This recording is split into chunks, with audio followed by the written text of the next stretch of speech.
my older view that the Bible is the inspired Word of God with no errors in it came under fire for just this reason. We don't have the originals of any of the copies of the New Testament or the Hebrew Bible either. What we have are copies that were made centuries later in most cases by scribes, some of whom weren't very good, and these copies that we have all have changes in them. This is what my earlier book on misquoting Jesus was about, is that we have thousands of copies, and these thousands of copies have hundreds of thousands of differences in them. And I got to a point where it no longer made sense for me to say that God had inspired the words of this text, because we don't have the words of this text.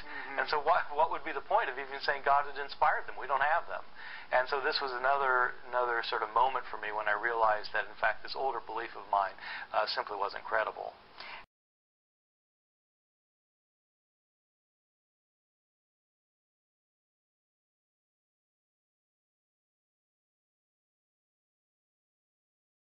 And I started realizing that, in fact, there are a lot of mistakes in the Bible. Contradictions, discrepancies, different points of view. Different authors have different things that they have to say about fundamental issues, about who Jesus is, who God is, what salvation is. And so that the Bible is not a unified monolith. In fact, it's a book that has lots of different points of view represented in it.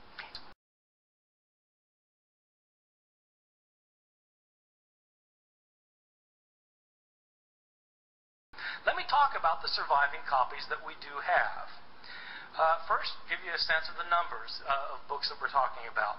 New Testament was originally written in Greek, and at last count we had over 5,700 copies of the New Testament in the Greek language in which it was originally written. These copies can be compared with one another, and when you compare these copies with one another, there are lots of mistakes in them, because no two of these copies are exactly alike in their wording. Many of these differences in the manuscripts are so unimportant that you can't replicate them in translation. Okay? In other words, like they changed the word order in Greek, where you'd have to translate the same way no matter what the Greek word order is. So, I mean, it doesn't really matter very much. By far, the vast majority of these hundreds of thousands of differences are significant for nothing more than showing that scribes in antiquity could spell no better than my students can today.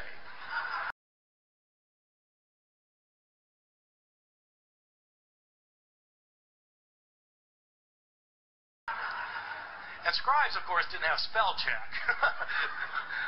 Scribes, in fact, didn't even have dictionaries. And many scribes didn't care how they spelled anything. Sometimes you'll be reading a manuscript and there'll be the same word that occurs, say, 3 times within a couple of lines, and the scribe will spell the same word 3 different ways. He just doesn't care how the word is spelled. Well, so, you know, you've got lots and lots of those kinds of changes, and what do they matter for? They don't matter at all. So, having said there are all these hundreds of thousands of differences, I want to stress that most of them don't matter for very much. Some of these changes, the ones that don't matter, basically, are accidental mistakes. Scribes were sometimes tired or sleepy, sometimes they were distracted, sometimes they were inept or unqualified, and they made mistakes. They would leave out a word, they'd leave out a verse, sometimes they'd leave out a page. They just made mistakes sometimes.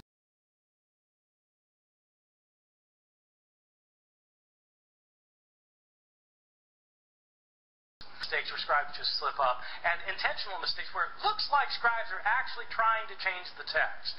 Now, I don't know for sure that scribes are trying to change the text. I don't have any scribes around to interrogate about the matter, but there are some changes that don't look like they could possibly simply be a slip of the pen.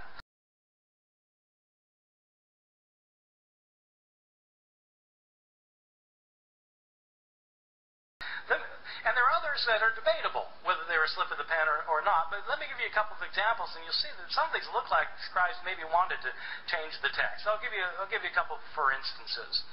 In Mark chapter 1, the Gospel of Mark, we read at the very beginning that we read, as was written in Isaiah the prophet, "Behold, I send my messenger before your face to prepare your way for you." Okay, this is in Isaiah the prophet. Behold, I send my messenger before you. This is a very interesting passage because the passage that's quoted is not Isaiah. When it says in Isaiah the prophet and then it gives the quotation, the passage quoted is actually Exodus.